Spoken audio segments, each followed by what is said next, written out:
Income inequality between CEOs and the lowest paid workers across 10 JSE-listed companies continues in South Africa. This is according to a report by shareholder activism organization Just Share. The average CEO in the retail and wholesale sector earns, wait for it, 597 times more than the lowest paid worker. Kwanele Ngogela is senior inequality analyst at Just Share, joins me now for this discussion. Kwanele, very good afternoon to you. Thanks very much for your time. First, the need and how you conducted this particular survey. Thank you very much, Vuyo, for having us, and good day to you and the viewers at home. Look, maybe it is very important to foreground this conversation just to reiterate that South Africa is not only one of the most unequal countries in the world. The country's inequality is not only obscene and racialized, but this is profoundly gendered. So this is one of the motivations for us to look at the prevailing inequalities within the labor markets. Now, we argue that understanding the labor market dynamics is extremely important if we want to understand the prevailing inequalities in our country, and by extension, the low social and economic mobility in South Africa. So this sector of the wholesale and retail sector is important for various reasons. It is the second largest employer in South Africa after government, is employing between 17 and 20% of our workforce, and the sector makes a substantial contribution to the country's GDP and holds considerable importance in the daily lives of the people at home.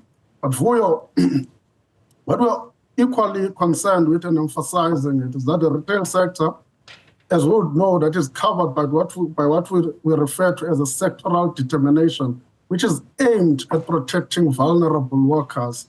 And this determination set conditions for employment, including the minimum wage requirement, because it is well recognized as one of those sectors which workers need to be protected from. So these are one of these motivations, and we argue that it makes this sector, the reason that I've outlined, make this sector a crucial focal point for addressing pervasive labor market inequalities in South Africa.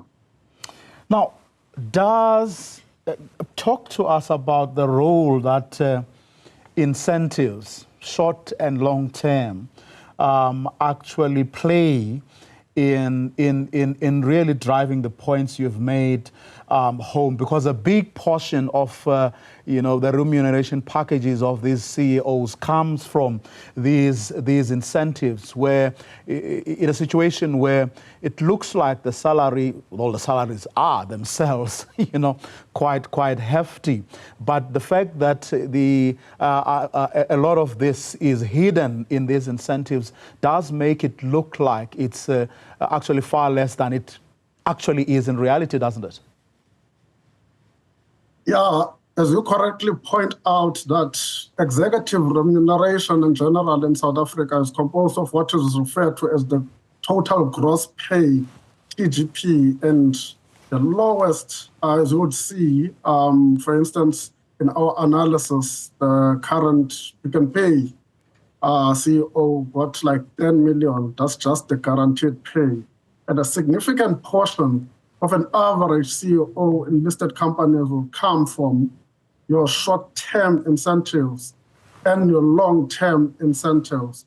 Now, over time, Vuyo, sometimes they get allocated in terms of shares, but over time, these shares vest based on a certain criterion, which is usually opaque, difficult to understand in terms of what is it that these people achieved exactly to deserve this kind of amount. And those STIs and LTIs, or incentives or bonuses, will constitute like a huge portion of these salaries. For instance, if you are looking at our analysis, the highest paid CEO on the year or the period under consideration was around 122 million. And a significant portion of that amount is definitely made of incentives, both short-term and long-term incentives. Now, your report also, of course, delved into racial and gender diversity. Talk to us about those. That is very important, Vuyo. But first of all, what we need to highlight is that these are listed entities, and based on the JSE listing requirements, as a listed issuer or a listed company, you are required to have a diversity policy where you basically create a plan and targets for gender representation at board level, but also in terms of race, you are required by the listing requirements. Some companies wouldn't adhere to this because you are equally required to disclose these targets as per the JSE listing requirements. Some companies do not do this, and we will see in our analysis, we'll see there are varying levels of ambition in terms of how these companies want to transform at board level. And we believe that if you transform your board, you set the tone at the highest level, it cascades down to the organization. But also there is an issue of employment equity in South Africa.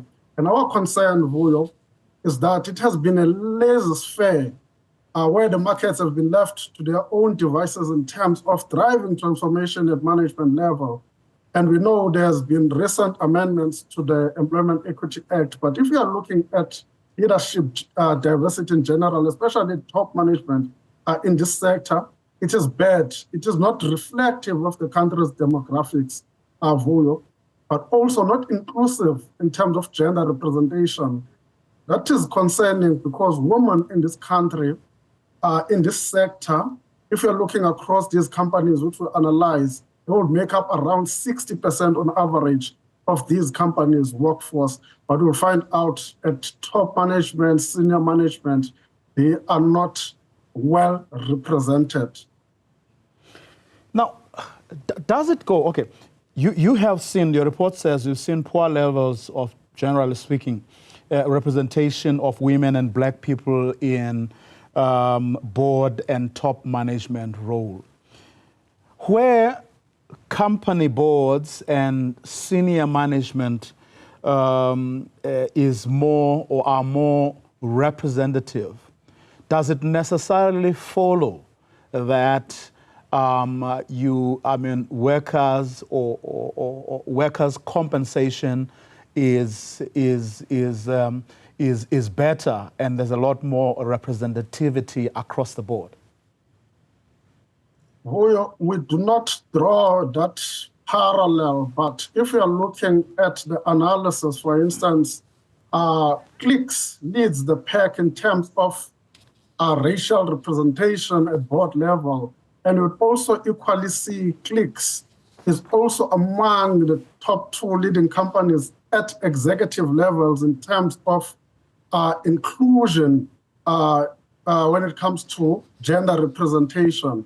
And that's the point that we are actually making, that when we set the tone at that level, it can potentially cascade, but we do not draw absolute parallel to that. But a general transformation in terms of race and gender would not necessarily translate to the workers' compensation. And what we want to highlight here is that the King Code, which generally provides these principles of good governance in South Africa, where it says that executive remuneration should be fair and responsible in the overall context of employees. We do not see this in this sector. For instance, the company that has fared relatively better than others in this score is actually Woolworths in terms of the lowest paid worker. We are not saying it is enough, but we are saying they are performing relatively better than others because they are paying, if you estimate the annual salary of the lowest paid worker in the company, of course, assuming that the worker works for 45 hours per week and 52 weeks in a year, that will amount to close to 93,000, and the lowest will be around 64,000. So you can see the gap there. So it is a general practice where companies are sticking to the national minimum wage, and those are who are actually disclosing the lowest paid worker salary will pay slightly more than what is required by law, but the general practice is that they're paying the minimum wage, which are the wage floors. And that is really concerning. And it's one of those things that we argue that if you are looking at the CEO salaries over millions and millions of rands and looking at what are the ordinary workers are taking at home, this is one of the sector which perpetuates this inequality in our labor markets. But for us to have what we can refer to as the living poor, people who are working, but they are poor, they cannot provide with dignity and they cannot live with dignity in their respective communities. This is really concerning, considering this sector is the second largest employer for you. We've run out of time, but I have to ask you this, because we are talking here about a study you've done in the retail and wholesale sector. I don't know if you've done other studies with respect to other sectors of the economy, but the quick question I want you, or the question I wanted to answer very, very briefly is whether, from what you know and what you've been able to assess, the retail and wholesale sector is any different from the other sectors across the economy. And I'm asking this with in mind something that happened earlier in the year where the mining sector, in fact at Sibanye Stillwater in particular, workers were up in arms because there were retrenchments that were pending, when at about the same time you had the CEO of the company earning 300 million rands. No, that's a great question, but at least the case study about Sibanye that you just well articulated just paints the broader picture. This is happening across sectors, but I should mention that what we've seen this year, the financial sector, they've started to disclose the salaries of their lowest paid workers, and companies such as Absa, Investec, and so on and so forth, Nedbank, and so on. So the financial sector pays significantly higher, and you would know this is because of different skill sets that will be required in the financial sector. But at least what is encouraging, they've started to disclose. But even so, it does not necessarily mean that those salaries within the financial sector are fair and responsible, because the CEOs within that sector take significantly more. So we look at these salaries per sector vis-a-vis the executives. So there are those nuanced differences, but the general outcome is the same, that the salaries of CEOs are unfair, unjustifiable, but more concerning, those of the lowest paid in some sectors don't amount to anything that we can refer to as a living wage.